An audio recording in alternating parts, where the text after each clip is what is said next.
So why not you start applying these principles in day-to-day life? Why not? Or Yes. are you not interested? Only interested in listening to the beer guy and okay, you are good, good, good. And after the session, we remain the same. No. That is also a choice.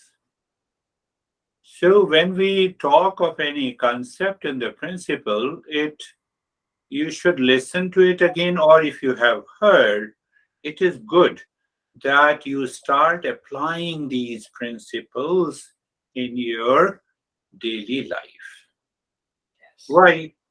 The goal of the Eastern wisdom is to bring an end to the suffering once and for all, and and awaken to inner peace and happiness. Mm. So set an example to your life. And when you set an example, and this is a great opportunity, how the John responds to Sophie and how the Sophie responds to John. When the couple joins, it is again a great opportunity. John says, I will not be joining from next week. No, no. So apply these principles in your daily life, and I can bet you that moment you apply single principles in your relationship, in your life, uh, in your professional, social, family lives, you will see the life is becoming beautiful. I think we have been meeting over a year. Now it's the real time. So ask yourself, you will come to know how many times, in how many situations, in how many locations, and with the people last week, you were upset, anxious, scared, and stressed and suffering.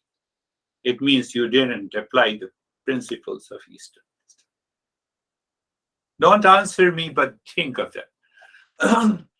Think and contemplate and reflect and see what happened and why you didn't apply these principles in your life, in your relationship, at times when you were anxious. It is important.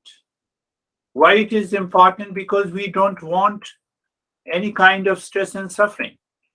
And still it enters into the mind and it enters into our life. We should understand that why it enters. I don't want, but still it enters.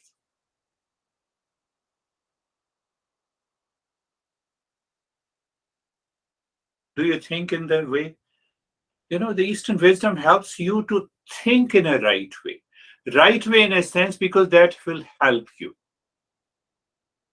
Otherwise, what we think, John made me stressed, he made me upset, he doesn't understand.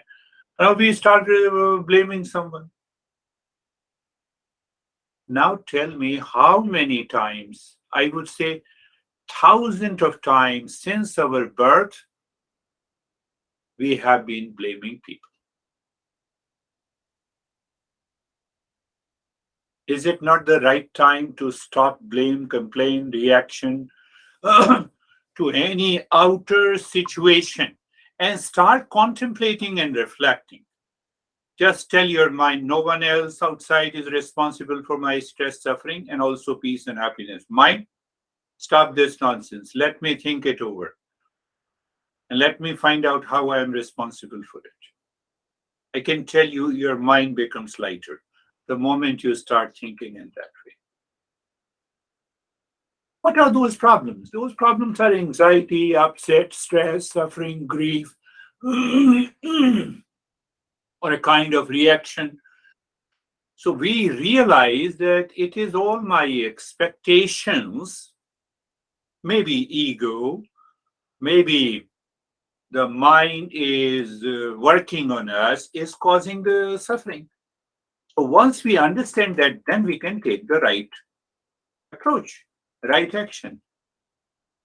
Is it not clear that we don't want any kind of stress in our life and still we do not think? If the world causes the stress and suffering, we never think about it. Instant blame is there.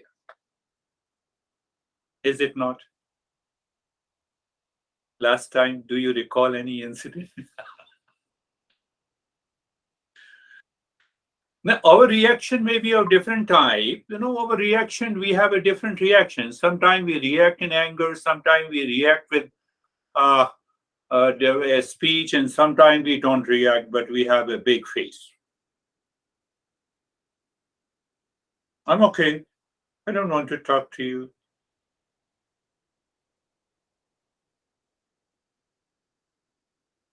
Why you are talking like this? No, well, how should I talk? I don't know how many of you are reacting like this. Childish. Don't you see that it's a childish? But still we do it because we have a feeling.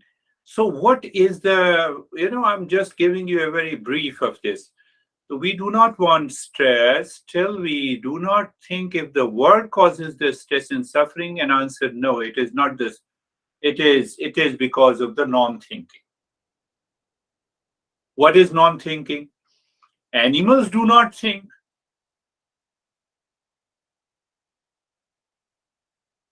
So animal mind do not think, so they move impulsively and instinctively.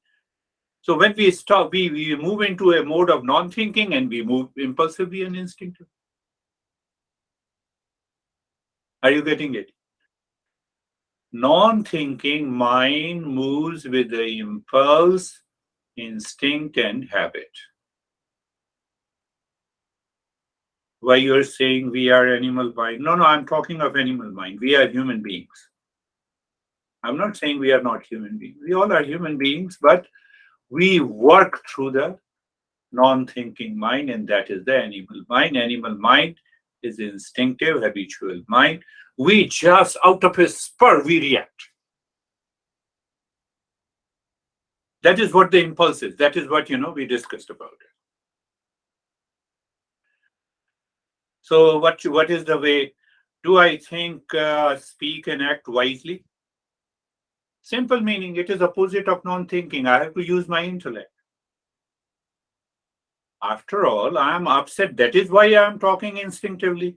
So when I start thinking, I hold on. I said, okay, let me withdraw myself, see what is the situation, what is the condition, what kind of a relationship, how should I speak. I remove the wrong non-thinking. I have started thinking in my mind. Do you see that? So when I start thinking in my mind, that impulsive reaction stops. What we are doing by thinking, we are trying to find the cause and effect relationship. I was upset. I held it within my mind. I started thinking that being upset is released, and now I'm finding the cause and effect relationship. The moment you are set to find the cause and effect relationship, your level of awareness goes up. You need not to think. You are already living in a higher level of awareness. And with that higher level of awareness, you know what it means by living wisely.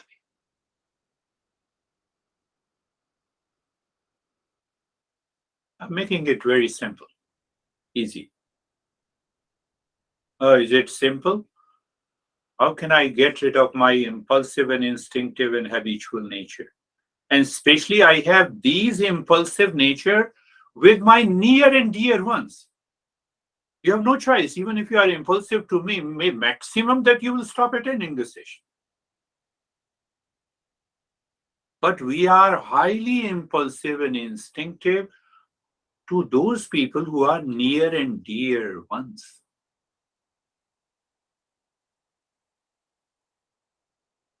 Am I right? Say yes.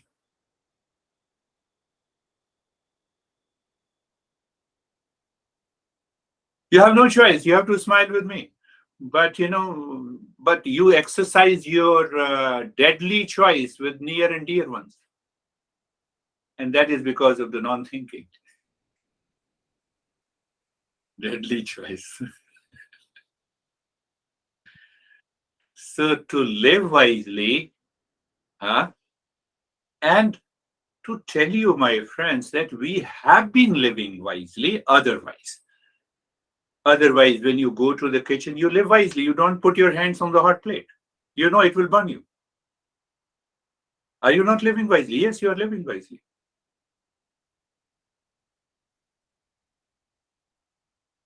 You want to dine, you sit on a dining room. You don't go to the bedroom. Living wisely.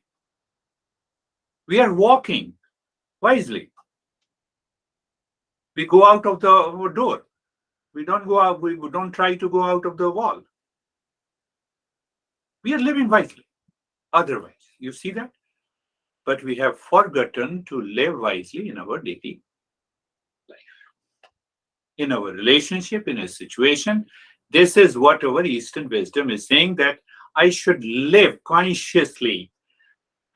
So living consciously means we have added two more principles here. I have talked a lot about it. We are living in discernment and dispassion.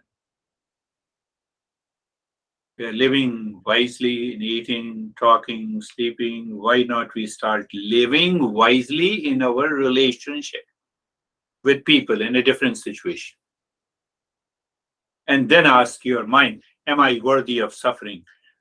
You will get the inner voice that you know you are not worthy of suffering. Suffering has gone. So I would urge and request you that you start applying these principles in your life. The more you apply these principles in your life, your entire life changes. And that will set an example.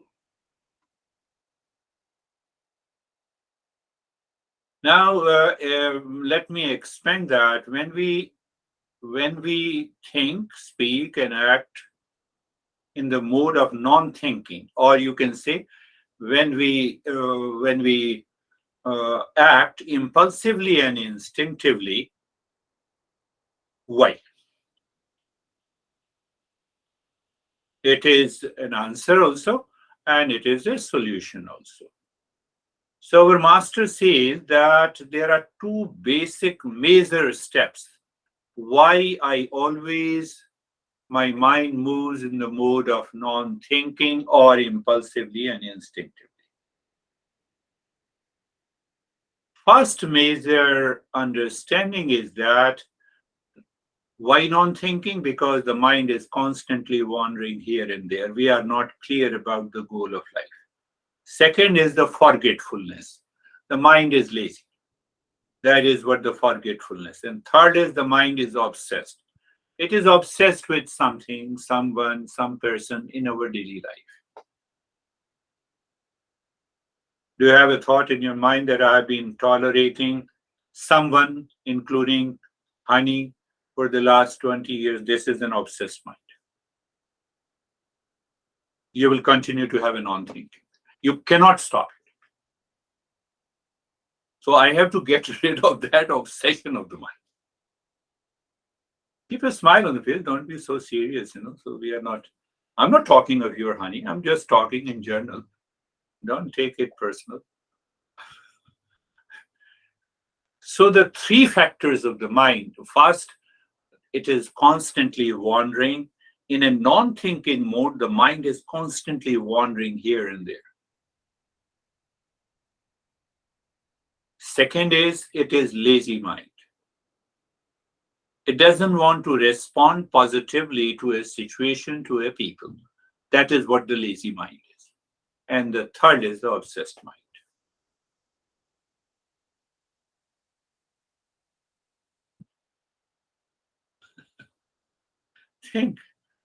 Think and contemplate. And the second major step will be that once you recognize that there are these three, and what exactly should be the solution?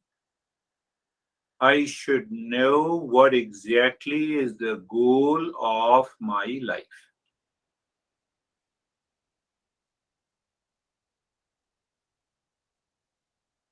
Before I sleep, I visualize I have 3 sessions today. This is going to be the last session. Then the next day, what I'm going to do, I just put out and made a brief, and I made very clear. And then what I told myself that let me evolve again to the next level. Our goal of life is to evolve consciously in every situation, in every relationship, at all time, evolution. I should rise in consciousness. With that rise in consciousness, in relationship, in every activity of life,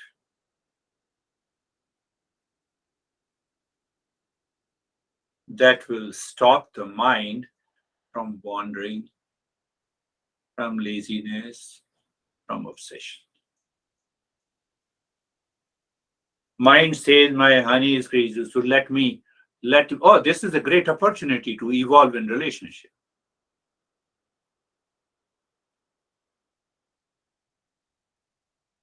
Are you getting it? So you are not harming yourself. You are giving an opportunity to evolve.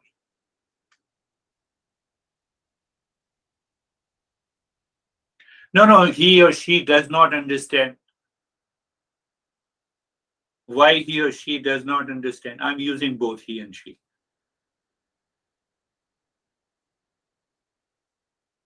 My master used to say, if you do not get stuff from the Walmart, do you fight with those people in the Walmart? Why you don't keep the stuff? You go to the other one.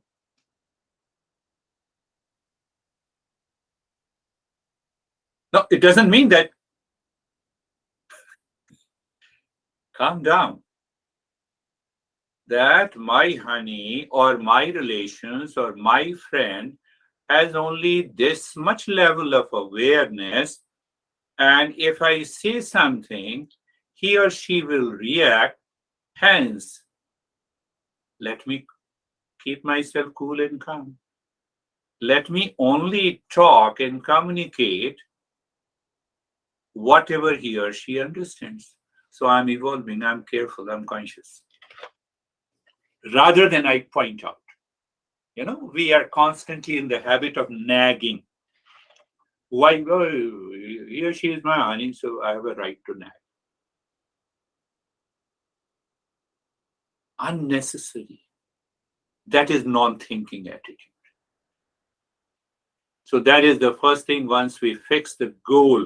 And the goal, when I say evolution, the goal is just that my goal is fixed at every time, at every moment, in all the relationship. Let me evolve and rise in consciousness.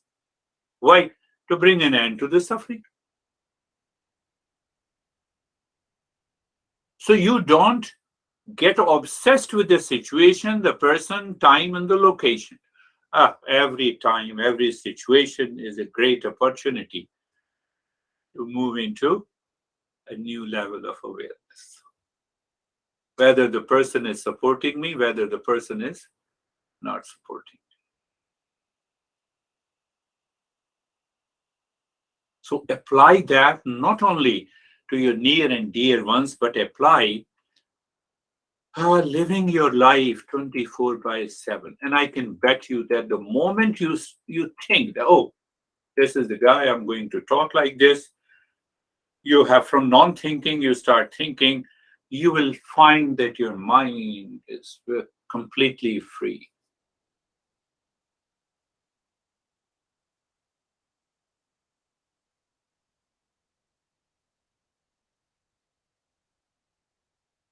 So the goal remains. What is the goal?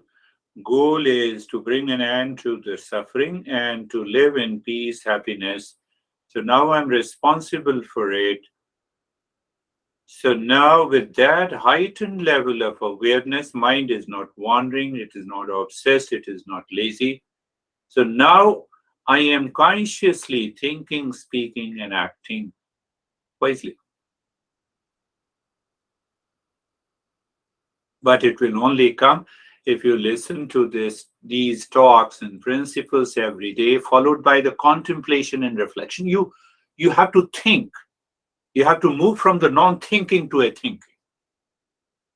So once you think, you find the cause and effect. I can tell you within a week, your mind will inspire you, motivate you. No, you didn't do the practice today. You have to do the practice. We talk of motivation, we talk of intention. Everything will come here.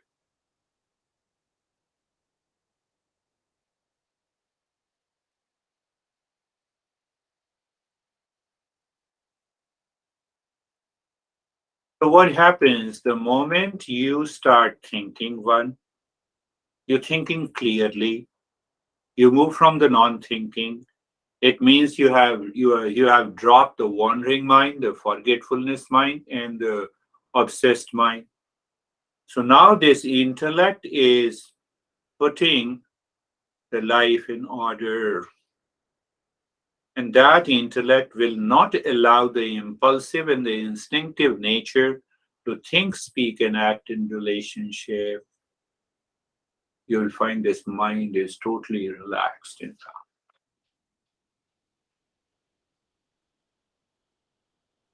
Is it easy? It is the easiest thing to do. We don't want to do. We become a seeker.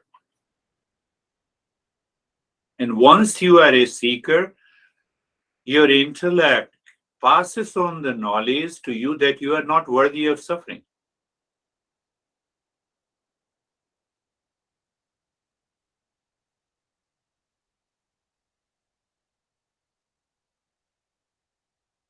And that power of the intellect that is filled with the right knowledge, it gives a check to the mind that is impulsive in nature. So there is a natural state of dispassion. What is dispassion? Indifference, not dictated by any delusion, any sense of attachment. Then what is the result? Relaxation, calmness, peace, joy.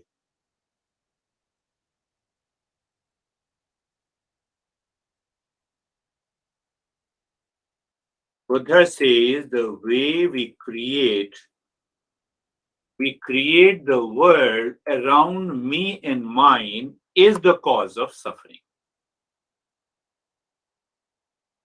Should I repeat? The way I created my own world with me in mind, with lot of expectation, that is why I find a particular situation or a person or a time or an event is bad or good. Because I related it to me and mine. So when I relate it to me and mine, so you have to face the opposites. When you have to face the opposites, the intellect stops thinking and mind moves into the mode of non-thinking. What is the opposites? Profit and loss, pain and pleasure, in relationship to the world, in a particular situation, sorrow and happiness. They will continue to haunt me. But now, when you are clear, you are looking at the world, okay, this world is an opportunity for me to evolve.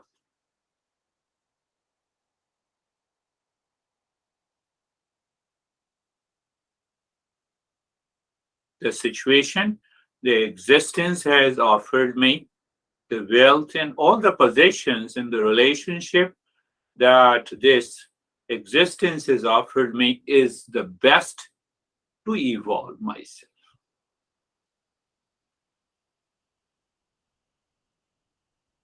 So that me and mine is gone. So once the me and mine is gone, the world becomes beautiful. You see the world as it is. You don't see the world colored by me and mine. Money will come. Whatever the money has to come, it will come. If it does not have to come, it will not come.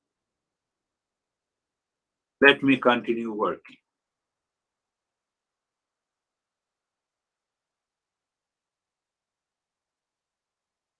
Now see, there is a secret behind it.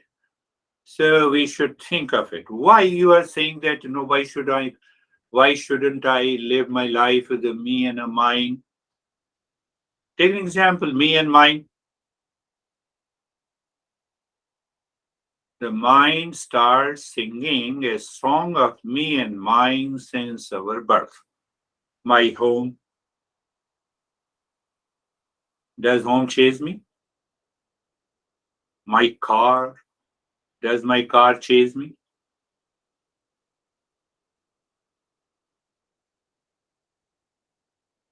If I die, car says, okay, you're gone. Somebody else will ride on. I left the house in New Jersey. Just look at it, me and mine. Me and mine is a language. It is a matter of convenience. Otherwise, can you tell me anything that really belongs to me and mine? Outside, yes. If you come to my house and you will say, I will take over your house. How dare you? It's a matter of language, it's a matter of society.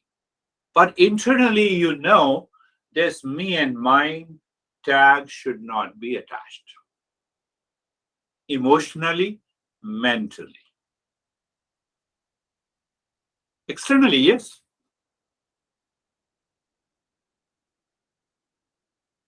Can you find anything that chases you? Answer is no. So the moment the me and mine tag is dropped, you drop the likes and dislikes, you drop the impulsive nature, you drop the non-thinking mode of the mind. So it's a tool. It's a tool to help that helps you to raise your level of awareness. It's a tool.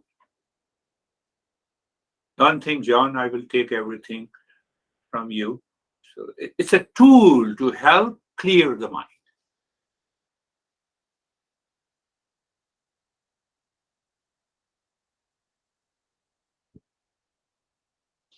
You're standing before the, in front of the swimming pool. The water does not say, I will drown you.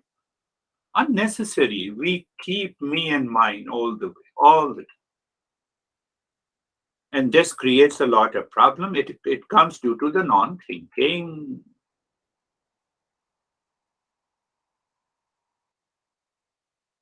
The moment you drop it, mind becomes clear. You are ready. What happens? Now you see the last point when you have dropped me and mine. So you move from the non-thinking mode to a thinking mode, dropping me and mine. And so this me and mine has created sorrow and happiness, likes and dislikes, attachment and detachment, profit and loss, sorrow and happiness. They are already gone.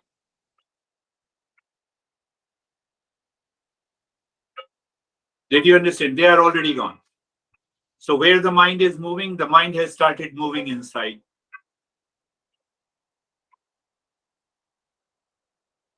So when the mind is moving inside, there is a sense of emptiness or nothingness. Now, what is this nothingness and emptiness? You have to go to the cause and effect relationship. Now, I've been thinking a lot and I've been controlling. Mind cannot be controlled. By understanding, you drop it. You drop me and mine, the mind stops wandering. You need not to control it. Me and mine, my honey, he or she does not understand. Oh, that's why I'm crazy. Yes. Be a little more crazy. Live your life in craziness. Why? Because, he or she is not listening to me. Ah, so they are born to listen to you. Unnecessary. I can tell you this causing a lot of stress and suffering. Why you should force anyone? But when you don't force, your mind is empty. What is that meaning of emptiness? It is an objectless state of the mind. Now, no object pertaining to me and mine lives in the world that nothingness means the objectless state. Objectless state means what? The outer world is not in your mind. You are absorbed into meditation. When? Without practice. You are already absorbed into that state of meditation. When the world is not in the mind, then who will take over? What will appear in the mind? It is the real self. So the real self is revealed. That is what the meditation is. Close your eyes. Eyes are closed. And so we understood with that discussion. Following that discussion, we will be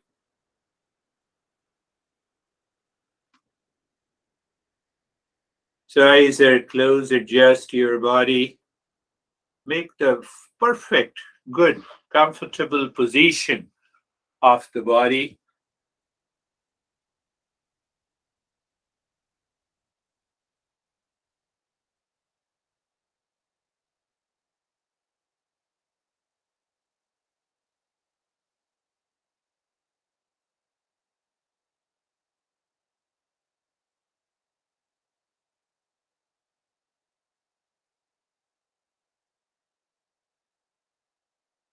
So what is happening in being comfortable? You see that you pay more attention, if I say so, to the neck joint. You're not paying any attention to the wandering mind. Your goal is fixed. What is your goal? Move the mind within, moving within, living within. Result will be awakening within. Oh, there are a lot of thoughts. Let the thoughts be there. No crazy thoughts are there. Let the crazy thoughts be there. Your attention is on the neck joint being there, feeling. And what do you feel? Sensation, comfort, and steadiness. So, all our feeling, there's a difference between feeling and emotion. Emotions are either conscious or they are unconscious.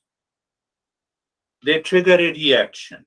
So we are not going there. We say feeling. Feeling is already always a conscious experience. So thoughts may be there. You don't worry about it. I think I'm making you clear. So when the shoulder joints, be there, feel, sensation, comfort, and steadiness. Consciously experiencing what? Feeling.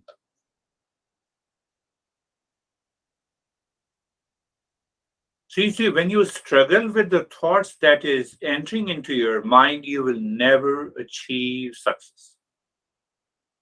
That is what we discussed.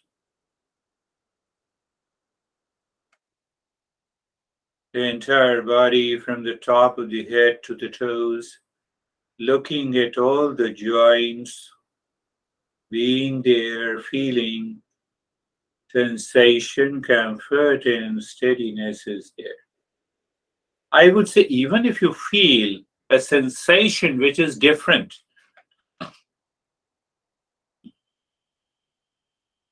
and comfort and steadiness, it helps you to raise your awareness. You may feel it's such a simple step. No, it's a very deeper in the higher step. Now, me and mine, we discussed. So when you feel that you don't own any thought, feeling, and image that enters into the mind, you don't own it.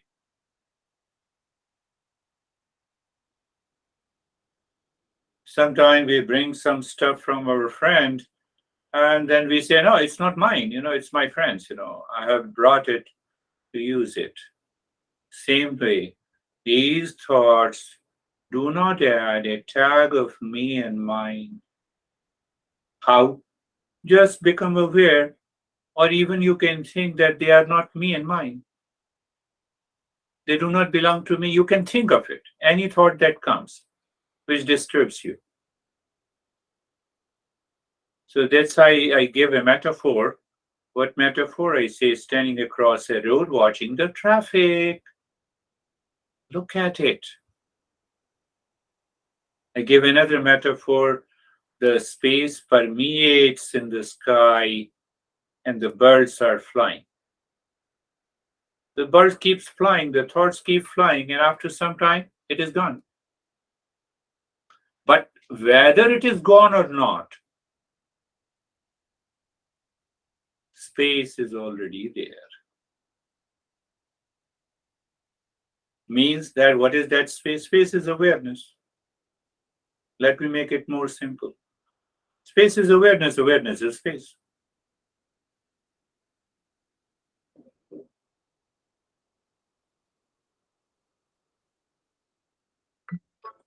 So still the mind does not listen. That is what we need to practice. So when the mind does not listen, so there are passive step and there are active step. So let us follow the passive step, move the mind on the head and the neck. Now you see, in order to raise your awareness, how I give the instruction or the transcription, move the mind on each and every cell of the head and the neck, the skin of the head and the neck. So your mind starts moving or becoming aware of the skin of the head and the neck. So you have a deeper state of sensation, relaxation, and stillness. Our goal is still the same: moving the mind within, living within, and awakening within. Oh, so move the mind on the right arm. Your mind moves on the skin of the right arm from the shoulder to the fingertips. As you move, you experience sensation, relaxation, and stillness.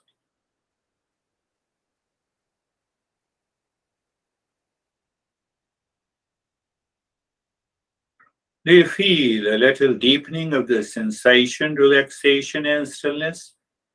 Yes, that is good. At the same time, is your mind obsessed with the other thoughts and you are not paying attention? That is good. Let the mind do whatever it does. We follow the intellect. Move the mind on the left arm from the shoulder to the fingertips, left arm.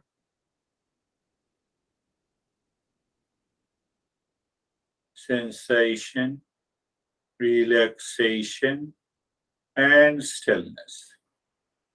Now, see, if you are really aware, move the mind once again on the left arm from the shoulder to the fingertips. As you move it, you will experience sensation deepens. If that is so, you're doing good. If that is not so, well, you have to repeat it again and again and again. Persistent patience. Move the mind in the middle portion of the body, the entire chest, rib cage, spine, and the belly, up to the waist from the shoulder. You move it again if you don't feel the deepening of the sensation. Second time doesn't happen, move it third time. So what is going to happen? This mind will return and will give you a beautiful experience of sensation, relaxation, and stillness. Right leg. So the mind moves on the skin from the right side of the waist to the toes. You move it slowly, first on the hips and the thighs, knees, knee, calf, ankle, heel, toes. The moment I'm naming it and You move the mind there, you will definitely feel there is a sensation. What is that process? We will understand that later. And why it happens. We have an answer to that. So you experience the sensation, relaxation, and stillness. And the left leg, sensation, relaxation, and stillness.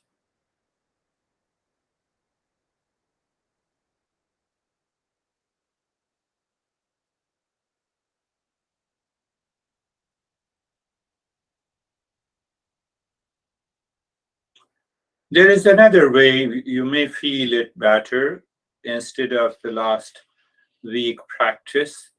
Become aware of the breath. Breath awareness. Very good, the breath awareness. So, do you remember the 3 points of the breath awareness? When I say breath awareness, you know the breath is going in and coming out. You know means what? You are aware. You know means what? You experience the breath is going in and out. First point. Second point, you feel the sensation inside the nose when the breath goes in and out. That you know. What do you mean by knowing? You are aware. Third point, you do not change the rate and the rhythm of the breath.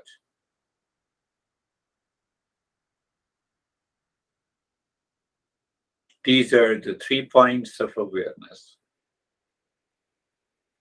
Now, see, I add the fourth point totally in a different way. As the breath goes in and comes out, you simply drop like a droplet of water, like Shantoham.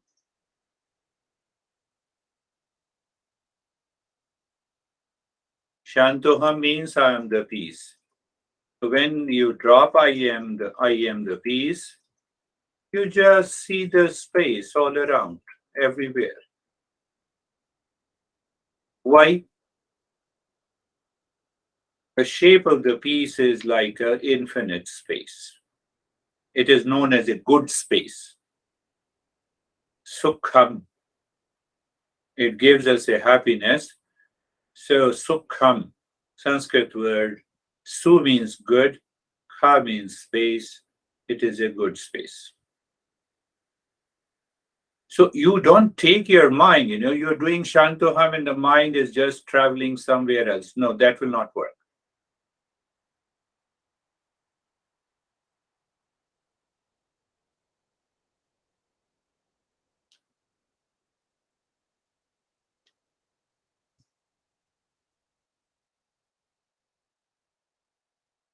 See the space with breath in and out.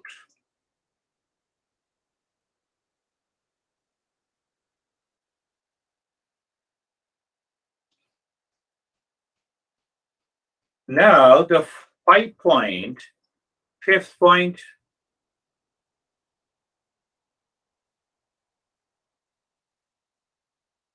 breath becomes little deeper. So much so that you do two Shanto hum, each breath going in and each breath coming out. I believe you have understood. Your breath is gentle.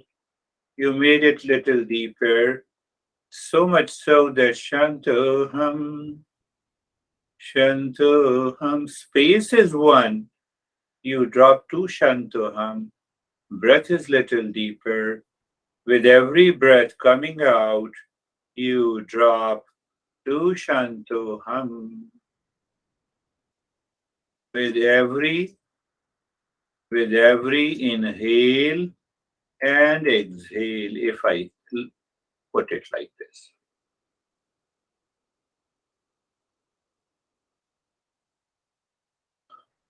This works very effective if we want to drop and destroy the wandering mind, the forgetfulness mind, and obsessed mind.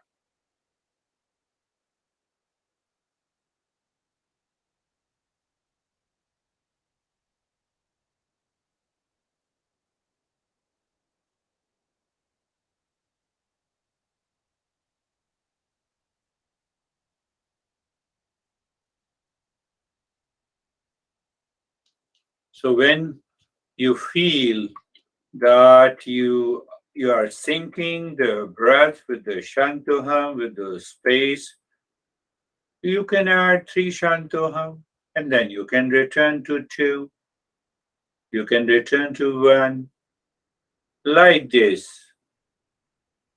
to check that your wandering mind, your obsessed and lazy mind will drop. In the beginning, you may feel as if you want to sleep, but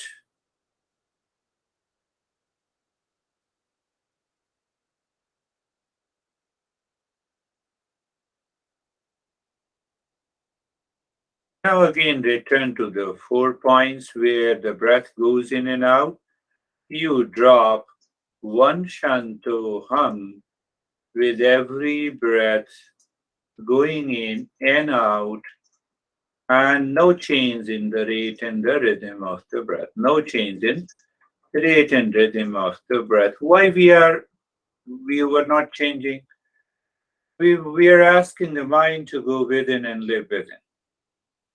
The more the passive state is, better it is.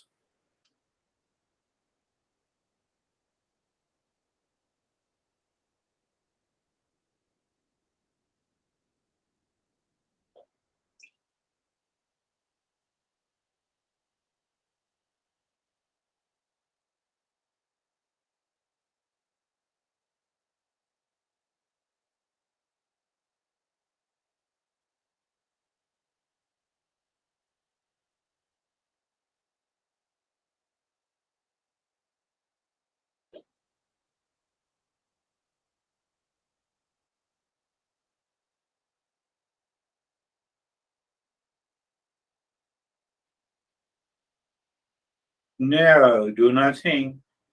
So when you do nothing, you are still aware of the breath going in and out, feeling the sensation, and there is no change in the rate and the rhythm of the breath. Behind all the three-pointed awareness you find, the mind is empty. There is an objectless state of the mind. There, we are able to get the taste of the higher state of meditation.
Shanti, Shanti, Shanti. Om Shanti, Shanti, Shanti. Om Shanti, Shanti, Shanti. Bring your mind on the right hand, your mind on the left hand. Lift your both your palms, place it on your eyes. Open the eyes inside. Know your experiences. Bring the hands down. We'll share our experiences, and if you have any questions, we'll discuss about that. Are you, Sophie?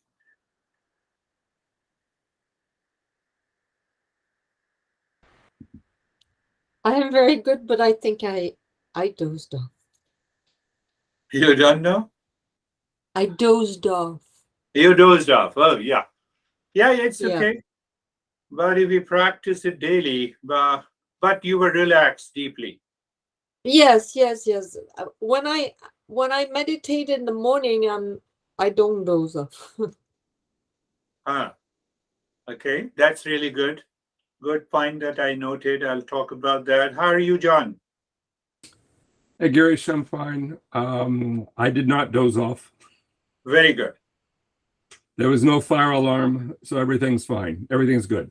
Oh, I like it. There is no fire alarm.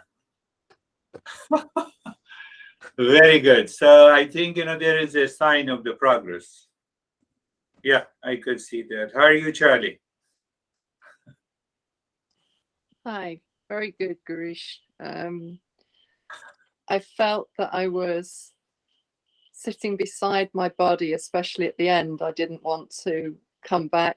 And it was funny that my cat Mo stayed on my lap the whole time. And in the meditation, he was fast asleep. Oh.